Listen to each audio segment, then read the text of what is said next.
Now to the rising level of unemployment in the United States caused by the spread of the coronavirus there. 26 million people have registered as jobless in the US in the past 5 weeks. Now, that's a huge increase in unemployment that harks back to the Depression era of the 1930s. Now, all the gains in employment since the crash of 2008 have been wiped out, and I'll be talking with an analyst about the social and economic impact that this will have. But first, our Washington correspondent, Oliver Sallet, looks at how it's affecting people in the US. When Magdalena Elliott looks at her old construction site, she still struggles to comprehend what happened. 3 weeks ago, the immigrant architect from Poland was working on one of Washington's biggest apartment buildings. Then she lost her job in just a blink of an eye.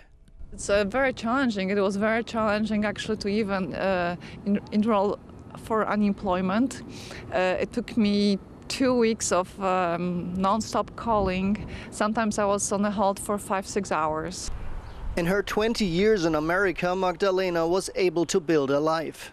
She owns her own home and raises 2 sons. Now, for the first time, she is fighting to make ends meet. She can't afford the mortgage, and she has been forced to learn new skills like homeschooling the kids. Yes, no, that's how it works. Can we count? So I have 6, you have 7. Her savings will last for another few weeks, she says. She is trying not to think about what comes after that. 11, 12. 12. Alex. Right now, the main thing is to be able to provide them with food and to have a shelter. If we don't have that, then we are in a really bad situation. Only a few miles away in Washington's Shaw neighborhood, a bar that was shut down has reopened as a food bank, catering to some of those who are hit the hardest. Good. Laid-off workers from the hospitality business get 1 hot meal per day. It's been tough. It's day by day, but all you can do is just be optimistic and you know, be glad that you're healthy. I have my wife, I have a baby, and both will work for the restaurant, and we are not working. It's very hard.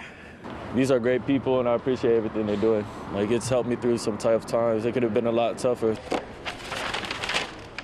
The bar's owner, Anna Valero, had to furlough 70 of her 85 employees. She collected some $300,000 US in donations and is now trying to keep the community afloat.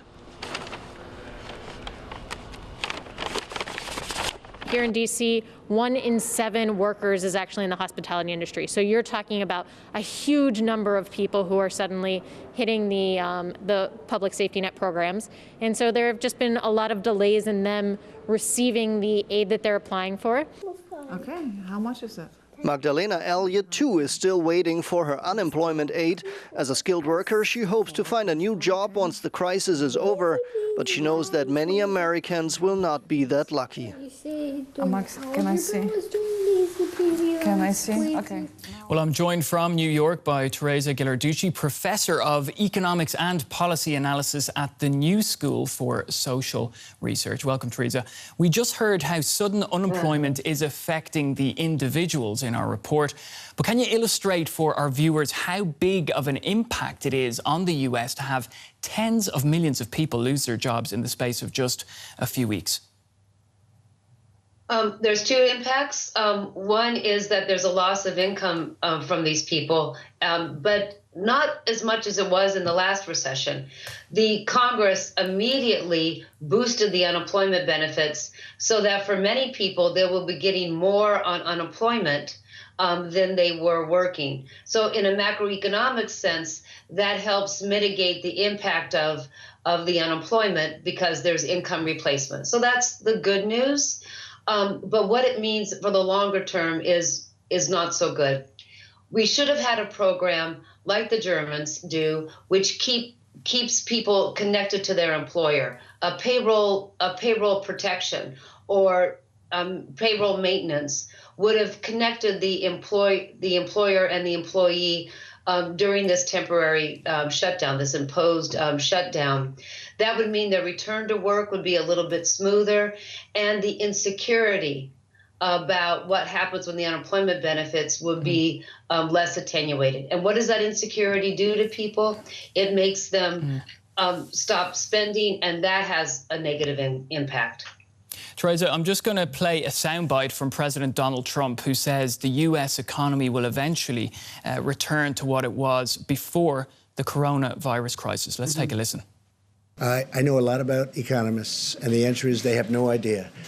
I think I have as good an idea as anybody, and I think our economy will start to pick up very substantially as soon as the states get open, and that's happening as we speak, and it's actually very exciting, and people are just thrilled to see it, because our country has to get back to work. They want to get back to work. Back to work. Is Donald Trump right? Will the US economy pick back up when states start easing the lockdown?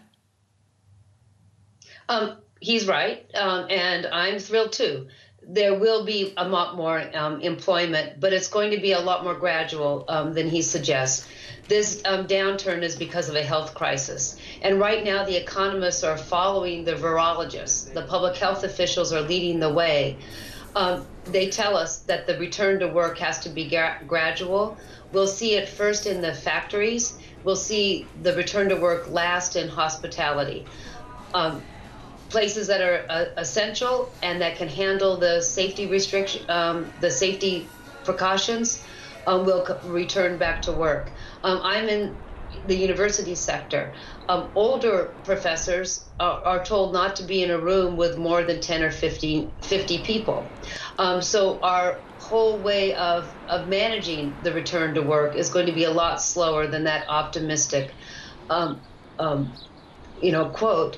But if we return to where we were, we're going to have a lot more inequality. We're going to have a return back to a growing number of jobs that are just very, very poor quality. So I hope we don't return back to where we were pre-COVID, and that we actually have some institutions in place that raise wages permanently for lower income workers and actually changes our unemployment insurance system.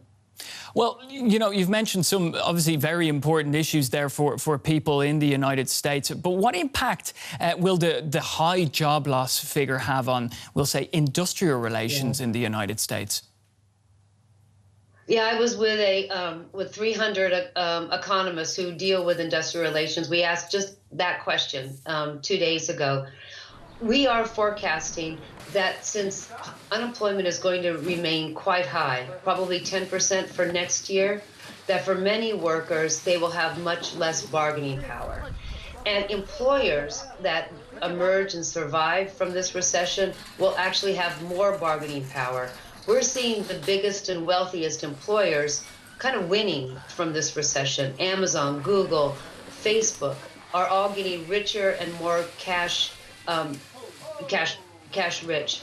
That means they can pay more to workers when we go back to work, but they also means that they can resist employees' demands. So unless we have some countervailing institutions or a social partnership, we could actually see a return to work that looks good for GDP, but means that workers have less bargaining power. It's a political choice now. The economics certainly suggests that workers can be paid more after this recovery, but that doesn't just happen because we can. There has to be forces to make employers share the wealth. Teresa Ghilarducci, Professor of Economics and Policy Analysis at the New School for Social Research in New York. Take care. Thank you. Thank you.